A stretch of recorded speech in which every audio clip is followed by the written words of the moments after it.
ऊपर ही ऊपर रहता है हमेशा। स्नेह समझेगा ही, जल में स्नेह हो तो ऊपर ही दिखाई पड़ेगा। तो जब कभी अपने स्नेही बंधु मिल जाते हैं तो आनंद वो बोलते ही हैं। मैं उनको बहुत बहुत धन्यवाद देता हूँ, शुभकामनाएं देता हूँ और उनके प्रति मेरा बड़ा आदर भाव रहता है। आज चेतना साहित्य परिषद के तत्वावधान में आयोजित इस लोकार्पण समारोह में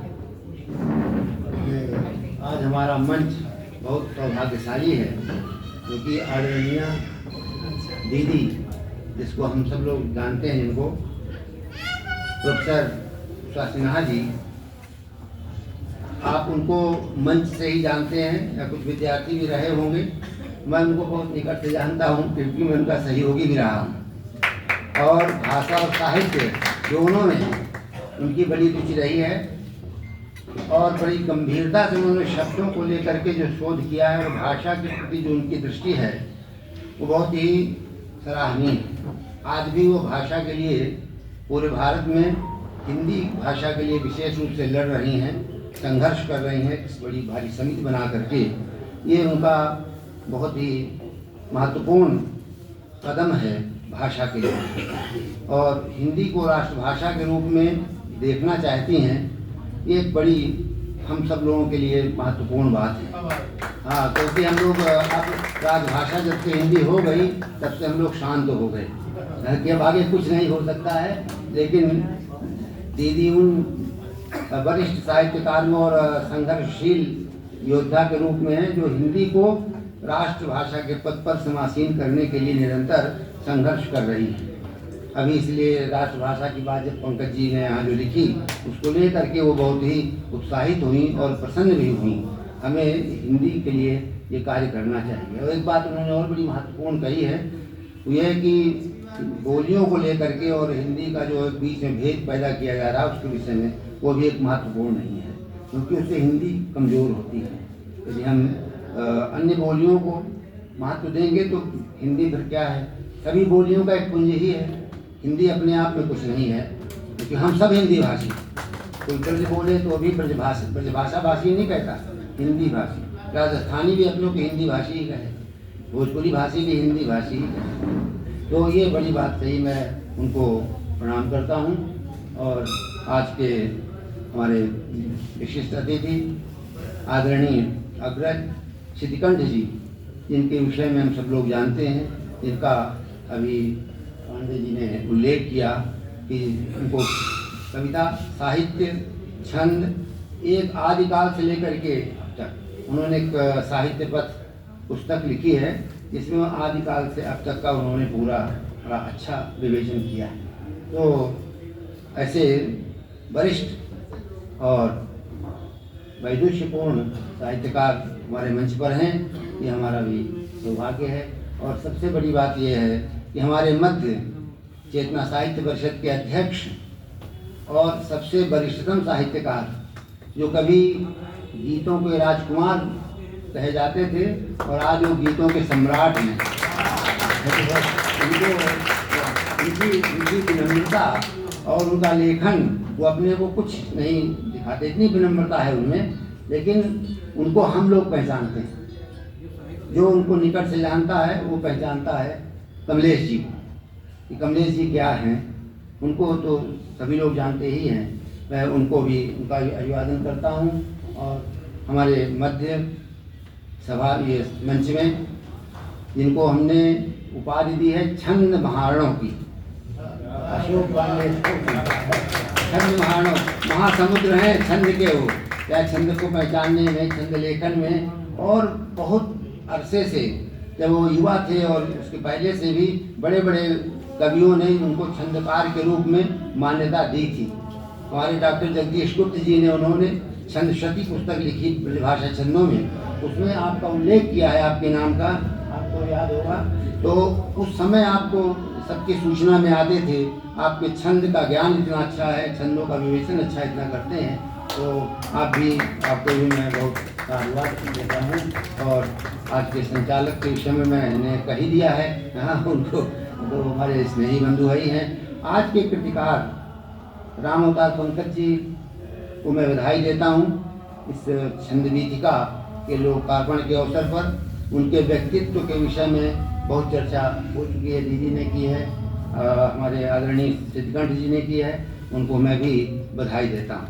मेरे इस समारोह में सामने उपस्थित सभी वरेण्य साहित्यकार हैं, सब अपने अपने क्षेत्र में शीर्षस्थ हैं और एक एक संस्था के समान हैं। उनको वो अपनी अपनी धाराएं विकसित करते हैं और उसमें उनका लेखन चल रहा है। समय अधिक हो रहा है, इसलिए मैं नामतः सबको अभिवादन करता हूँ, प्रणाम करता हूँ और फिर मैं अपनी बात आरंभ करता हूँ यहाँ से कि छंद वीथिका के रचयिता राम अवतार जी का लेखन या जो उनका चिंतन है वो कुछ उस तरह का नहीं है कि बहुत त्वरागति से नहीं है, बहुत चिंतनशील उनका लेखन है। ना चिंतन करते हैं, मनन करते हैं, इसलिए उनकी बहुत कृतियाँ सामने नहीं दिखाई पड़ती हैं। जैसे कुंडलियाँ कुंज लिखा था उन्होंने बहुत पहले, और इतनी अच्छी कुंडलियाँ हैं, उसकी भी चर्चा आप लोगों ने की, उसको मैंने बहुत अच्छी तरह से पढ़ा था। वो कुंडलियाँ कुंज उनका कुंडलियों का एक मानक कृति है। तो अभी भी मैं बराबर रखता हूँ, बीच बीच में पढ़ता रहता हूँ, कई कुंडलीकारों से कुंडलियों से चिंता उनका तुलनात्मक भी मैं करता रहता हूँ। तो उसी तरह से अब इसके बाद ये महत्वपूर्ण कृति उनकी छंद वीथिका हम सब लोगों के सामने आई। छंद वीथिका में देखिए उनका चिंतन पूरा का पूरा अभी आपने हमारे सभी वरेण्य वक्ताओं से सुना आपने कि कैसे उन्होंने कहा। अभी हमारे संचालक महोदय ने कहा कि, और उसके पहले छंदकार जी ने भी कहा स्वयं कि कविता करना बड़ा कठिन कार्य है। वास्तव में बड़ा कठिन कार्य है, क्योंकि जब इसमें सरस्वती की कृपा होती है, प्रारब्ध का उदय होता है, पूर्व जन्म के पुण्य, कविता पूर्व जन्मों का कर्म है, जो आपके पुण्य अर्जित हैं सुफल देते हैं, तब कविता में गति होती है। लेकिन जोड़ते गाड़ते बहुत लोग हैं, जोड़ते रहते हैं, जोड़ने से कभी नहीं होती। अभी नहीं कवि का साहित्यकार ही हो, साहित्य का अध्ययन करना अलग चीज़ है और काव्य लिखना अलग है। देखिए सुनील वाजपेयी जी बैठे, इनका क्षेत्र कहाँ साहित्य का है, कितने लोग इसमें साहित्यकार है, कोई इंजीनियर है, कोई डॉक्टर है, कोई अलग क्षेत्र से लोग हैं। आप बैंक के क्षेत्र में थे, हमारे मृदुल जी, आप क्षेत्र सबका अलग है, लेकिन उस कविता का जो तार जुड़ता है वो पूर्व पुण्य से जुड़ता है। जब प्रारब्ध के पुण्य फलित होते हैं तभी कविता का या इस तरह की प्रतिभा मिलती है। तो इसमें पंकज जी को भी ये पूर्व जन्म से मिला हुआ है, उसको उन्होंने यहाँ प्रकाशित किया है और उसके लिए उन्होंने अध्ययन, मनन, निधिध्यासन किया है। 3 चीज़ें आवश्यक, अध्ययन किया है, फिर उसके अध्ययन करना ही पर्याप्त नहीं है, उसमें श्रवण, अध्ययन, श्रवण, मनन, निधिध्यासन, फिर उन्होंने उसको अपने आत्मसात किया है। जो कभी दृश्य को देख करके आत्मसात कर लेता है, उसका बिंब उसके हृदय में बन जाता है और उस बिंब को वो अपने माध्यम से, अपने भाषा से, अपने छंदों में व्यक्त करता है, तो वो कविता प्रत्यक्ष होती है और प्रभाव युक्त होती है। अन्यथा अगर सामान्य रूप से अध्ययन करके बना दिया जाए तो कविता प्रभावशाली नहीं होती, क्योंकि जब उसकी भावना में उतरती है कोई घटना, कोई संवेदना, उसको जब व्यक्त करता है तो उसमें उसकी आत्मा भी रहती है, उसकी आत्म भावनाएं भी उसमें मिल जाती है, तब वो कविता प्रभावी होती है। इसलिए हम लोग कलाकार को प्रकृति से श्रेष्ठ मानते हैं, क्योंकि प्रकृति जड़ है, प्रकृति जड़ होती है। प्रकृति आज पुष्प खिला, आज ही मुरझा जाएगा, शाम तक मुरझा जाएगा, लेकिन कलाकार यदि उसको अपनी कला में उतार देता है तो सैकड़ों शताब्दियों तक वो उसी तरह से खिला रहता है और दर्शकों को आनंद देता रहता है, क्योंकि वो जो खिला पुष्प, गुलाब का हो, कमल का हो, कोई, उसको कलाकार ने पहले अपने हृदय में उतारा, अपने हृदय में जो उसकी जड़ता है उसको दूर किया, क्योंकि अब उस सचेतन के अंदर आ गया हृदय की भावनाओं में आ गया, उसने अपने जीवंतता, अपनी जीवंत भावनाओं को उसने पिरो दिया, उसको उससे सराबोर कर दिया, फिर उसको उसने बनाया। अब वो जो कृति दिखाई पड़ रही है वो जीवंत कृति, उसमें एक जीवित भावनाओं का संचय उसमें हो गया है। और जब तक वो दाल में वो उस जड़ है, तो कविता या भावनाएं भी ऐसी होती हैं। कभी जब अनुभव करता है किसी घटना का, किसी बिंब का, तो जो जड़ है, हो गई घटना, बीत गई, इतिहास बन गई। अब उसको कभी जब इतिहास से लेता है या घटी हुई घटना को लेता है, तो उसको अपने हृदय में उतारता है, उसको भावित करता है, उसको भावित करके उसको जैसे मोयन दिया जाता है, उस तरह उसको समोता है और फिर उसको भावनाओं उसको व्यक्त करता है। तो हमेशा के लिए उसी तरह से ताज़ा बनी रहती है और बिल्कुल प्रभावशील होती है, प्रभावित करती है। कभी भी लिखी गई हो कविता, तो कवि का जो इस स्तर पर जाकर के रचना करता है, उसकी रचना हमेशा प्रेरक होती है और जीवंत बनी रहती है। ऐसे कवि कम होते हैं, क्योंकि उनको लिखने की जल्दी होती है, तुरंत लिखना चाहते हैं। भाई उसके बाद पहले उसका आप जब तक अनुशीलन नहीं करेंगे और अंतर्भावन नहीं करेंगे, अपने हृदय में नहीं उतारेंगे, तब तक वो प्रभावशाली नहीं होगी। तत्काल के लिए हास्य व्यंग हो सकता है, लेकिन पंकज जी में ये गंभीरता मुझे पूरी छंद गीतिका पढ़ने के बाद मालूम हुई कि उन्होंने एक एक दृश्य को ध्यान से देखा है और उसको अनुभूत किया, उसके बाद अपने हृदय में उसको उतारा है, फिर उसको छंदबद्ध किया है। इसलिए इसका एक एक छंद जीवंत है और प्रभावशाली है, तभी भाषा भी प्रभावशाली होती है। ऐसे ही जो ये छंद होते हैं या ऐसी जो भावनाएं व्यक्त होती हैं कवि के द्वारा, वो बहुत समय तक समाज को, व्यक्ति को, परिवार को प्रेरित करती रहती हैं।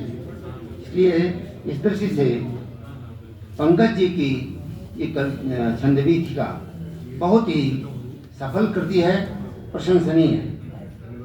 पंकज जी ने इसमें बहुत चीज़ें ली हैं। वैविध्य बोध भी कवि का एक बड़ा गुण होता है। एकांगी कभी एकांगी नहीं होता है। जो कभी एकांगी होता है वो सीमित रह जाता है, वो कुछ खंड काव्य लिख सकता है, कुछ मुक्तक लिख सकता है।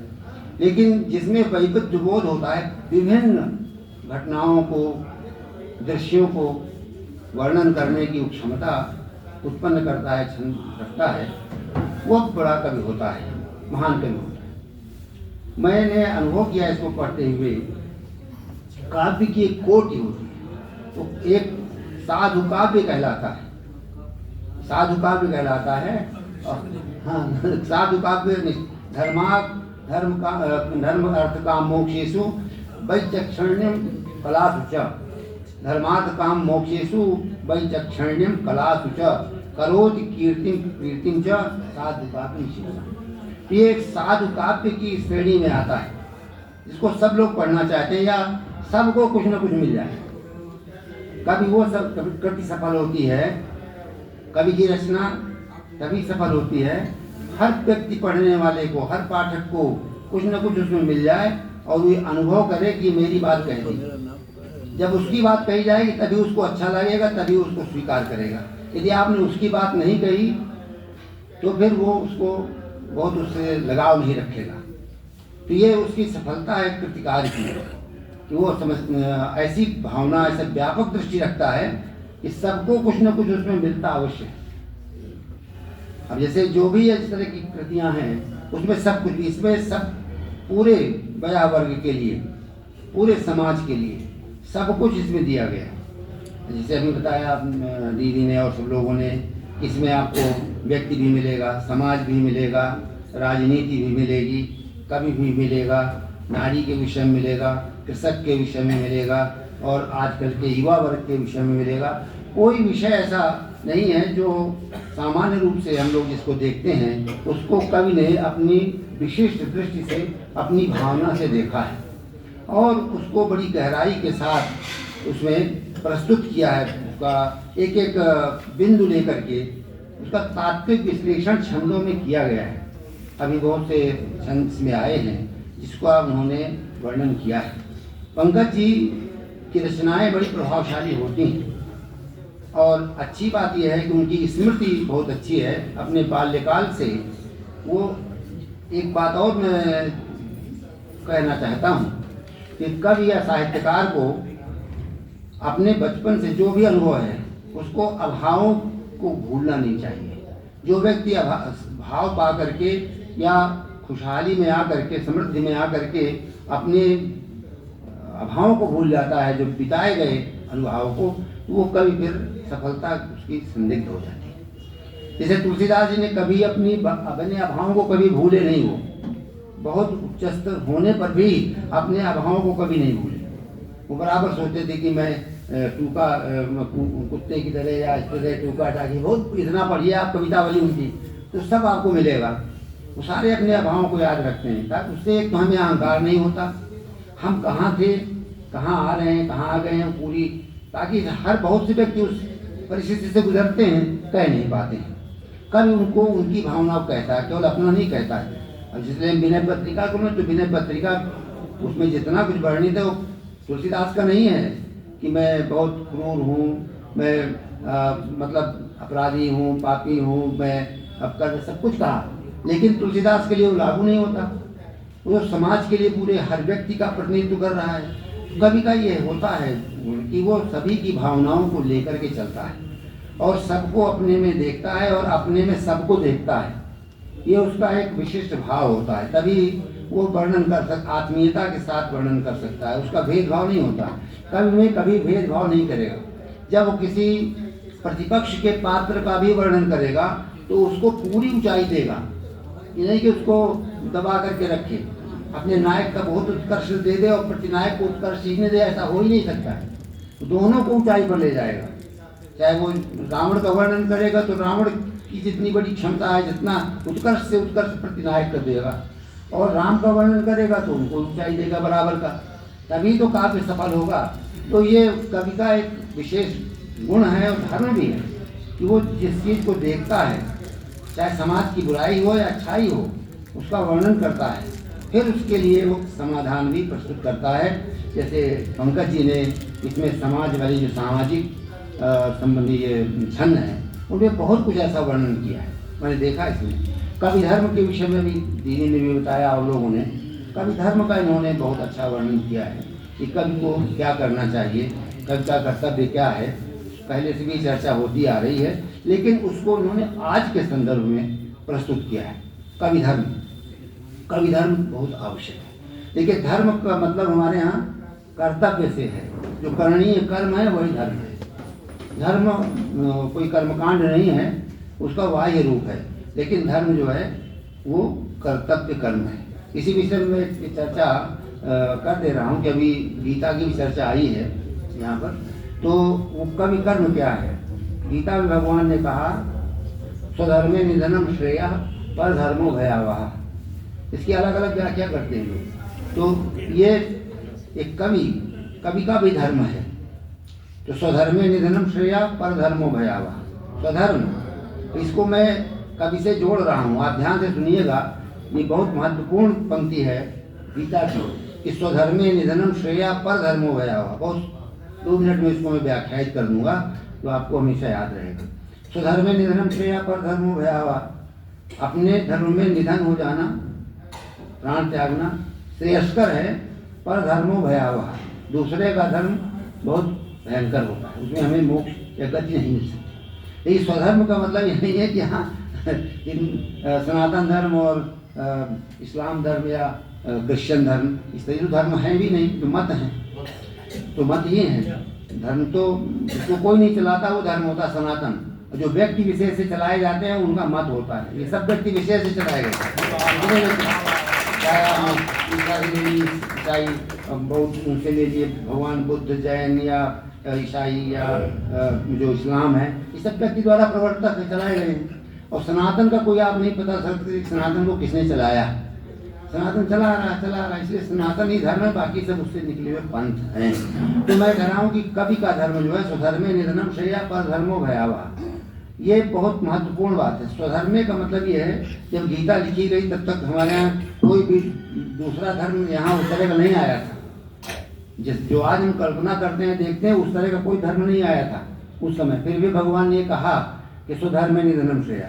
तो वहाँ पर स्वधर्म का मतलब है कि जो शरीर है, जो देह है और आत्मा है, इसकी बात करते हैं वो। देह परधर्म है क्योंकि जड़ है, वो साथ नहीं रहेगा, पंच भौतिक है। और आत्मा स्वधर्म है क्योंकि वो हमारा आत्मा है, वो अजर अमर है। तो हम दोनों, हम आत्मा तक पहुँचते ही नहीं हैं, हम केवल देह में ही लगे रहते हैं। देह के पालन पोषण में, देह की सुख सुविधा में, देह में रहते हैं। ये हमारा स्वधर्म नहीं है। हमारा स्वधर्म है ये देखें कि देह के परे क्या है, देह के बाद क्या है, और देह ये देह कैसा है, क्यों है, इसको हम जाने समझें। अन्य मतों में ये प्रयास ही नहीं किया गया, केवल देह तक सब कुछ उसको बलिष्ठ कर लिया गया, भोग कर लिया गया, ये उसका देहवाद हो गया। और हम लोग देह के परे क्या है, आत्मा है जो इसको संचालित करता है। तो हम आत्मवाद तक जाते हैं और आत्मा को समझते हैं। इसलिए हम देह बहुत बलिष्ठ न भी हो, देह बहुत, हम लोग बहुत समर्थ न भी हों, तब भी हम अपने धर्म का चिंतन करें। हम कभी को कब समर्थ देखा गया है, कभी बहुत समर्थ नहीं होता है, बहुत बलवान भी नहीं होता है, कुछ को छोड़िए। लेकिन जो कवि हैं वो इन सबके परे जाते हैं, इनके और आत्मा माने सब में आत्मा को देखते हैं। सभी उनकी आत्मीयता सबके प्रति होती है, चाहे कोई पशु पक्षी हो, मनुष्य हो, सबके प्रति उनकी आत्मा होती है। सब में आत्मा को देखते हैं, सबके कष्ट की अनुभूति करते हैं। वो केवल अपने कष्ट को नहीं कष्ट मानते हैं, अपना उनका कष्ट, दूसरों का कष्ट, उनका अपना कष्ट, आत्मानुभूति। तो आत्मानुभूति जो उनकी व्यापक हो जाती है, इसलिए कवि समाज का बुद्धिमान या सबसे मेधावान या मेधावी माना जाता है। पढ़ा है कि समाज का सबसे मेधावी व्यक्ति कवि होता है, क्योंकि उसके पास प्रतिभा होती है। और प्रतिभा क्या है, वो प्रतिभा का सबके बहुतों को हो सकती है, लेकिन उस सब में अपनी प्रतिभा से सब में स्थित आत्मा को देखता है, उनके दुखों को देखता है, कष्टों को देखता है और उनके मुक्त करने की चेष्टा करता है। कवि जितने ग्रंथ लिखे गए सब में यही तो कहा गया कि आप कैसे मुक्त हों, यही चिंता ही है कि आप कष्टों से कैसे मुक्ति पाएं, यही चिंतन किया गया है। अगर और कुछ चिंतन करेंगे तो भोगवाद होगा, देहवाद तक ही स्थिर रहेगा। इसलिए सबके प्रति तो ये जो कृति है, इसलिए इसको मैं साधु काव्य के अंतर्गत रखता हूँ। ये संधिनीत का साधुवाद है, साधु के रूप में है। और कवि भी साधु कवि होता है जो इस तरह की धारणा रखता है, जो सब जिसके अध्ययन से, जिसके संपर्क से सबको प्रेरणा मिले, सबको शांति मिले, उसे ही साधु कवि की भी श्रेणी दी जाती। साधु काव्य, साधु कवि। तो ऐसे साधु काव्य या रचना का सृजन करने के लिए मैं पंकज जी को अपने हृदय से बधाई देता हूँ, हार्दिक बधाई देता हूँ। मैंने इसको पूरा पढ़ा है, आज समय यहाँ कम है तो और भी इसमें बहुत विवेचना हो सकती थी। इसमें मैंने भूमिका अपनी लिखी और मुझे बहुत अच्छा लगा है। हर छंद को मैंने पढ़ा है और मुझे कुछ ना कुछ उसमें प्रेरणा मिली है। थोड़ा मुझे उसमें छंद को पढ़ करके जिसको सोचने का, आपको जिसके मन में भाव आवे, थोड़ा रुक जाएं आप, वो कविता बड़ी सार्थक होती है। आपने पढ़ा, आपको अंदर उसका भाव जगा, आपने थोड़ा सोचा कि वाह क्या लिखा है, कैसे लिखा है, फिर उस पर चिंतन किया, उसका विश्लेषण किया। मुझे इन सब प्रक्रिया से मैं इसको पढ़ते समय गुजरा हूँ, इसलिए कृति मुझे बहुत अच्छी लगी है। ऐसी सुंदर रचना करने के लिए मैं पंकज जी को बहुत बहुत धन्यवाद देता हूँ और ये कार्यक्रम यहीं पर संपूर्णित होता है। बस 1 मिनट केवल आपका और चाहूँगा, क्योंकि वो भी बहुत आवश्यक है। मैं आदरणीय श्री रमाशंकर सिंह जी से आग्रह करता हूँ आएँ और सभी के प्रति धन्यवाद ज्ञापित करें, आभार प्रदर्शन करें।